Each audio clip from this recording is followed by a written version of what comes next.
Hi guys, thanks for joining me. I've got Shayney Liu with me. So Shayney is someone I know quite well. I've had I guess the privilege of working with her in the past. I would say potentially training up just a little bit within the world of recruitment.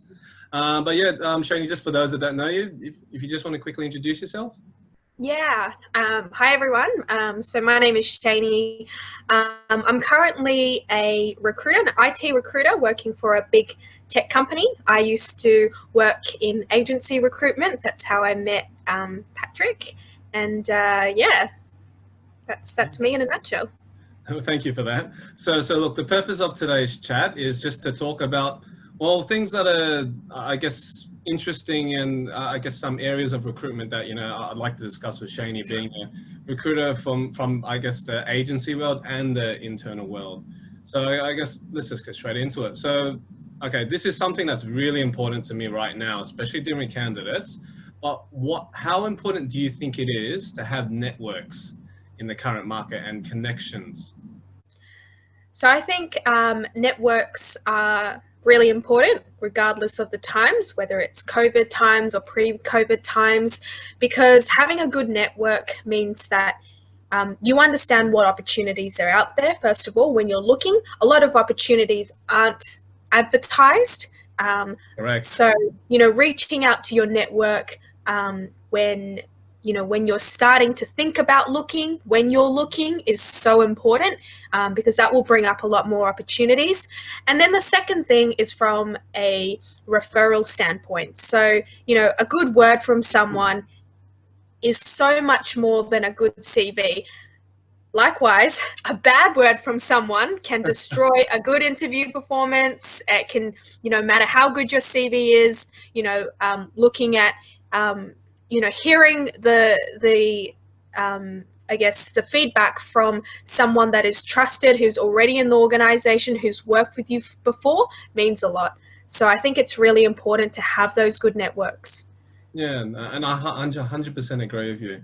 I think, and then obviously coming from where we used to work before, Mm. networks is so important in terms of, you're right, like in terms of the candidate market. If anyone referred someone to us, we would take, I guess a bit more importance, or, we'd, definitely reach out to them.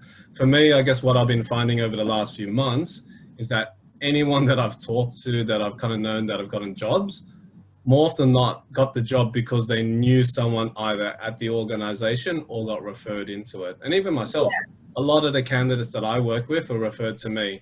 So, and Yeah. more often than not, I've actually placed some of them. So no, it's definitely important.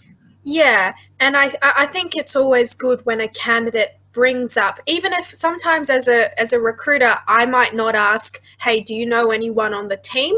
But mentioning, you know, hey, look, I actually spoke with XYZ, John Smith, Jane Doe from this team. They gave me a bit of an understanding of this, or I've actually worked with John Smith on this project, says to me that you understand our culture, you understand the roles and responsibilities, and that's actually a big tick, to hear that. And then it's also someone that I can go, it's a subtle way of saying, hey, look, there's someone that can vouch for me, and then I can go back to John Smith and ask, how is this candidate? So I think it's always, worth mentioning who you know in the organization. It's another point of difference, and especially in this Yeah. current market when there's 200 plus candidates applying for every job. I guess sometimes from a recruiter's perspective, if someone came up to you and said, "Hey, look, I actually know someone that would be perfect for this role," to a degree, you'd almost maybe take them and not necessarily look at all the other candidates. So Yeah, exactly. it's very powerful. So me personally, I recommend networks. And like I've been telling people that I've been talking to, when you can look, and with this current market, if you're looking for work, let people in your industry know, let people that you've worked with, people that have managed you in the past, because and like you said, if they're going to vouch you and say, yeah, you're someone that I really liked working with, they're going to help you out. It's going to be so much Yeah. easier than trying to talk to people from scratch and off the streets. So no, Yeah, definitely. exactly. Exactly. And when people put in a good word, they add things, add some personality and some color to what isn't on the CV. You can't people who write on their CV, I always think this is really funny. I'm loyal, I'm trustworthy, you know, I'm, I'm a great person. That doesn't mean anything, on a CV, but it means so much when it comes out of someone's mouth. And, so, yeah, absolutely. I agree with you there. Yeah. And in regards to, I guess, again, being in the wonderful world of internal recruitment now, which I call slightly on the dark side of things myself, what makes candidates stand out for you in this industry when, you're talking to, candidates every day? What's going to make them kind of catch your eye? I think that's a good question, because it's something that I think a lot of candidates think that, recruiters are looking for the X factor, some special quality. But really, it's really simple to stand out in the market, because a lot of people don't do it, but it's so simple. And I think the first one is having a good CV. That's the first point. CV that is, again, this is going to sound like it's simple and obvious, but I have to say it because so many people don't do it, is a clear layout. Not too many colors, just plain layout, clear, big sized font, dot points, to the point.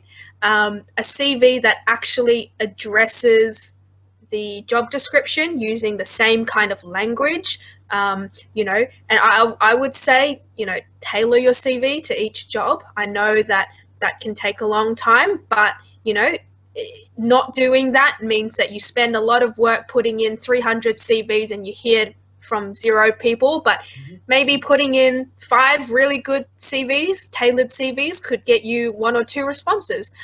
So a good CV that actually matches the job is the first thing. Once you get past that, I think comes the presentation. So, the interview, the phone screen, whatever it is. I think Video a lot of these days. video call, exactly. Yeah. So I think a lot of Actually, before you can tell, I'm going to put you on a spot. yeah. So because you did say that you should tailor your CV to the job spec. What happens when you don't have the job spec to tailor to? Because as we know, there's a lot of job ads that are very vague. They're very, they're templates. They're, because people were too lazy to actually write one, so they just got HR to post up whatever's on the, in the files. Yeah. So what would you do then to try, make sure you get the job spec so then you can tailor your CV? Yeah, good question. I think, look, in a really ideal world, you might find out who the recruiter is, try and ring them, or whoever, the talent acquisition person is, and ask them, what are the key things you're looking for in this role? What are the KPIs? What does success look like in this role? There's going to be that, they know that, because that's what they're looking for in your CV is, a couple of key KPIs and whether you have those roles and responsibilities in your current role. And once you get that from them, then you tailor your CV. So, where have you showcased that you can hit those kind of KPIs? Now, I know that's probably, like I said, in an ideal world, and, sometimes you won't get the number, there's nobody to call. What I would do is go on LinkedIn and look at people who are currently in that job, who you think are doing well, someone who is in a role that you want to be in, and look at the kind of language that they use in their profile. How do they present themselves? And why are you drawn to that profile over another one? What makes this person look successful? How do they present themselves? What kind of examples do they bring up? What kind of language and words do they use? And take a clue from that. It's not copying someone. It's not being fake. It's often when you're in a particular industry, you tend to use particular language. And, when you're, as a recruiter,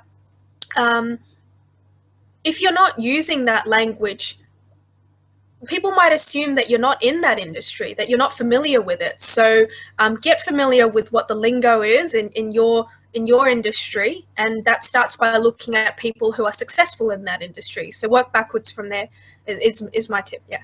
No, thank you. No, that is a very good tip, and good answer on the other one that I put you on the spot with. No. Yeah, from my it's almost like the old working days, right? Yeah, Yeah, exactly. always used to test you. Good, But I guess good another tip from my perspective is when you are looking, yeah, and you're right, say you can't get the job spec and you can only go by a job ad. What I'd Yeah. recommend is looking at I guess, the requirements on that job ad, or the sort of, what they're looking for in the candidate, and make sure you go back to your own CV and see if those responsibilities and, those requirements are actually listed there. Because I guess from a recruiter's perspective, we're not psychics. It's like, Yeah. you might have worked with technology A, but if you didn't list technology A in your CV, and we can appreciate, right? You're not going to write every single thing that you've done. But if you haven't got what the core thing is that they're looking for, we assume you don't have it. So it's Yeah. like, that's something I think is really easy to, is like, just go through it and then go, yep, do I have this? Yes. Is it in my CV? Great. Do I have this? Yes. And then is it in a CV? No. Then you add it into your CV and make sure Yeah. that, you reflect it as much as you can, because that's going to increase your chances of, like you said, standing out and getting called by a recruiter, I would imagine. Completely agree. Yeah. And I think sometimes sometimes with the job descriptions, they'll have a section that is in dot points that is the minimum requirements, and then they might have a section that's preferred requirements. Yeah. Yeah. So like you said, addressing the minimum requirements as the basis of your CV, the skeleton, and then all the examples on top of that is the preferred requirements. Yeah, I agree. And one sub question to that. What's Yeah. your thoughts on having multiple CVs? If you're someone that can do a range of roles, say like a senior PM and a program manager, what are your thoughts about having multiple CVs? I think it depends. If it's clear that you have, two types of responsibilities and you're open to two different kinds of roles, then that's fine.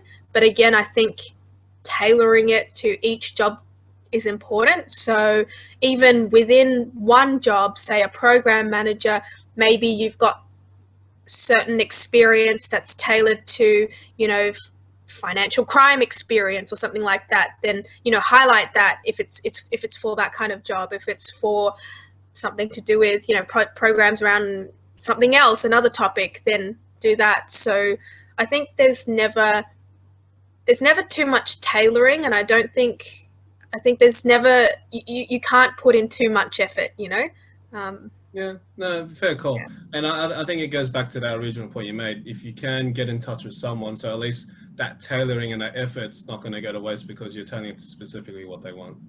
Yeah. So that'll be the end goal. Oh, yeah, okay. Not a problem. Well, thank you for your time.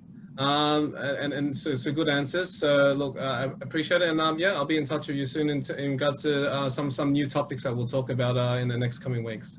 Awesome. Thanks, Bongi. No worries. See ya. All right, see ya. Bye.